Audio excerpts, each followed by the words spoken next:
అడుగుతున్నారు.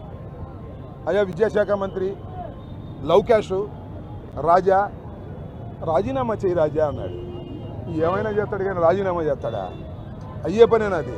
అయ్యా నువ్వు రాజీనామా చేయొద్దు, కాసేపు అనుకున్నాం, సిగ్గుంటే రాజీనామా చేస్తావు. నీకు ఆ సిగ్గు ఎక్కడుంది? నీకు లేదు, మీ నాన్నకి లేదు. డబ్బులు పోగేసుకోవటం, మోసాలు చేయటం తప్ప రెండో పనే లేనటువంటి కుటుంబంలో ఉన్నటువంటి వ్యక్తులు మీరు నారావారు. అయ్యా Nara Lokesh, my dear Raja, CBI enquiry ఇవ్వయ్యా. సిబిఐ ఎంక్వైరీ వేసి క్లియర్ చీట్ తీసుకో. శభాష్ నారా లోకేష్ బ్రహ్మాండంగా నిర్వహించాడని సిబిఐ తెప్పించుకో. సిబిఐ ఎంక్వైరీ అయ్యవు, రాజీనామా చేయవు, అడిగిన దానికి సమాధానం చెప్పు. డబ్బులు మాత్రం వసూలు చేసుకుంటావు. చివరికి డిఎస్సి ఎగ్జామ్స్లు కూడా స్పోర్ట్స్ సర్టిఫికేట్లు అమ్ముకునేటటువంటి కార్యక్రమం చేస్తున్నావు. ఇది చాలా దుర్మార్గమైనటువంటి విషయం. మిస్టర్ నారా లోకేష్, ఇప్పటికైనా తెలుసుకో. నువ్వు చేస్తున్నటువంటి అడ్మినిస్ట్రేషన్ అంతా కూడా దౌర్భాగ్యంగా ఉంది. నీ శాఖనే నువ్వు సరిగా నిర్వహించలేనటువంటి దుస్థితిలో నువ్వు ఉన్నావు. దీనికి సమాధానం చెప్పాలని మేము కోరుతున్నాం. తక్షణమే మేము చేసేటటువంటి డిమాండ్స్, వైఎస్ఆర్ కాంగ్రెస్ పార్టీ విద్యార్థి విభాగం ఇవాళ ఈ పెద్ద ఎత్తున జరిగేటటువంటి నిరసన కార్యక్రమంలో వారు డిమాండ్ చేస్తుంది ఒకటే, నువ్వు రాజీనామా చేయమని. సస్తే చేయవు నాకు తెలుసు, కానీ నువ్వు సిబిఐ ఎంక్వైరీ అయ్యా రాజా.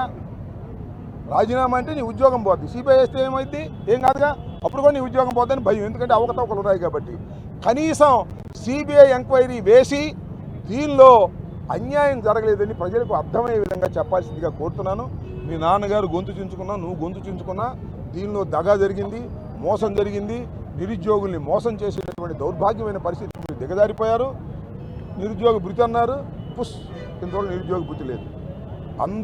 నిరుద్యోగులందరినీ మోసం చేసేటటువంటి కార్యక్రమంలో నిమగ్నమైపోయినటువంటి తండ్రి కొడుకులు దీనికి సమాధానం చెప్పాలని, సిబిఐ ఎంక్వైరీ వేసి దీని మీద విచారణ జరపాలని మేము ఈ సందర్భంగా డిమాండ్ చేస్తాం. రైట్.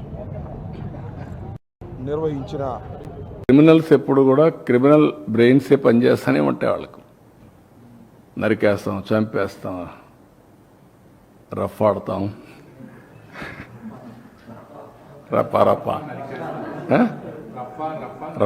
రఫా నరికేస్తాం. లేదంటే గంగ జాతరలో బలి ఇచ్చేస్తాం. ఒక గంగమ్మ జాతర కాదు, గంగమ్మ ఎవ్రీవేర్ ఉంటుంది, తిరుపతే కాదు. ఆ గంగమ్మ జాతరలో పొట్టేళ్లు నరకడం అలవాటు. ఏ ఊరికి ఆ ఊరు ఇది ఇస్తారు, బలిస్తారు, పశువులు బలిస్తూ ఉంటారు. అది ఇప్పుడు మాట్లాడే పరిస్థితి. ఊర్లో గ్రామదేవతలు కూడా ఇచ్చేవాళ్ళు. ఒకప్పుడు ఒక ఊర్లో గ్రామదేవత ఉంటే శక్తిని బట్టి ఒక పొట్టేల్ని బలిచ్చేవాళ్ళు. అప్పుడు అది పెద్ద ఫంక్షన్ చేసేవాళ్ళు ఊర్లలో. మేము చిన్నప్పుడంతా చూసాం. ఇంటికి ప్రతి ఒక్కడు పెంచేవాడు ఒకదాన్ని, ఒక పొట్టేలు పెంచేవాళ్ళు, కొనేవాళ్ళు. కొని దాన్ని బలిచ్చి అక్కడి నుంచి దాన్ని ఇచ్చేసేవాళ్ళు. అట్లా ఏరియస్ అంటే అంత ఆ స్టేజ్కి వెళ్ళిపోతున్నారు వీళ్ళు. ఏం చెప్తా, డెఫినెట్గా చట్టబద్ధకి వస్తుంది. ఎవ్వరికి కూడా హక్కు లేదు ఇష్టానుసారంగా టెర్రరిజం క్రియేట్ చేయడం, లేకుంటే ప్రొవోక్ చేయడం. ఒకప్పుడు రాజకీయాలంటే ఒక బ్యాడ్ ఎలిమెంట్ ఉంటే వాటితో అసోసియేట్ కావాలంటే భయపడిపోయేవాళ్ళం, పక్కన రానిచ్చేవాళ్ళం కాదు. ఇప్పుడు వాళ్ళతోనే రాజకీయం చేసే పరిస్థితికి వచ్చేసారు. That is dangerous trend. Sir, Jaganmohan Reddy ఒక కీలకమైన మాట మాట్లాడుతున్నాడు సార్.